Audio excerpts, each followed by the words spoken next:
Parental discipline, always a hot topic, and New York State's Court of Appeals is now weighing in on it as well. Monday, the court handed down a ruling that a Long Island father accused of abuse for spanking his 8-year-old son actually did nothing wrong. So as you can imagine, this story is generating lots of conversation among parents. We've got therapist Dr. Gilda and Liz Stern from divamoms.com joining us now to go further into the topic. Good morning to you, ladies. Thank you so much.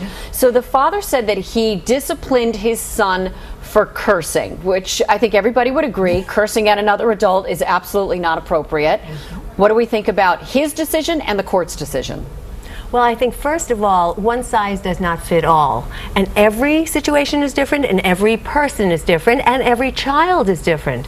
So that if you find that hitting your child occasionally, a couple of whacks on the behind, might work for your child, maybe that's the way to go. However, when the court talked about reasonable discipline, what is reasonable? Well, for whom? And who is to decide that? Well, here's what the court said. The father's open-handed spanking of the child as a form of discipline after he heard the child curse at an adult was a reasonable use of force. I agree with you that has to be the last resort that you use. Control your children to hit Are them. you saying all these parents on our Facebook page who are watching us right now and saying, you know, look, if my kid steps out of line, he gets spanked or he gets whooped or whatever term you want to use in your own household, are you saying they're wrong? Well, I suggest everybody try speaking and communicating as a first attempt. Or now, if the timeouts, there are whatever it takes. But if the kid is absolutely refusing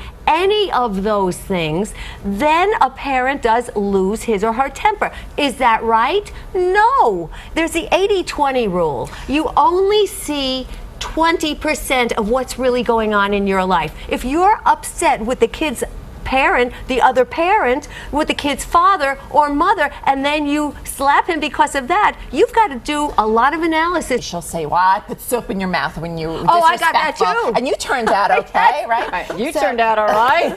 That's what I had. You know, listen, I think back, you know, when I was younger, definitely, I think hitting was more prevalent. Parents tended, that's what they used, they spanked. Today, if you spank, right, you're looked upon as not a good parent. I'm not sure I agree with you. I really disagree. I feel like perhaps in some circles it might be that way, but not in all circles. You are right. There is a big difference between a slap on the behind and child abuse. Right. And that's what the line has to be drawn by parents. Yes. And it's very important that the parent consider what's really upsetting me. Hey, we have to go, but I just want to read one more comment from Nancy because this is when we got so many people said this. Discipline your kids now so correctional officers don't have to later. Doesn't he have a point? If you don't keep your kids in line when they're young. But there are a million other ways to keep them in line and to teach them good behavior from when bad they're 8, behavior. 9, 10 years old. About spanking. Isn't it too late when they're 18? There are so many other ways and it's little steps along the way. Starting it's from not the beginning. a massive correction. And it's not waiting until they get to 10 years old when they're out of control. And they're totally out of control. And mayhem. I agree. It's starting from the beginning. You have to parent every single minute. You have to nip it in the bud. It's a job. It is a full-time job. Oh, yes, it is, and then some.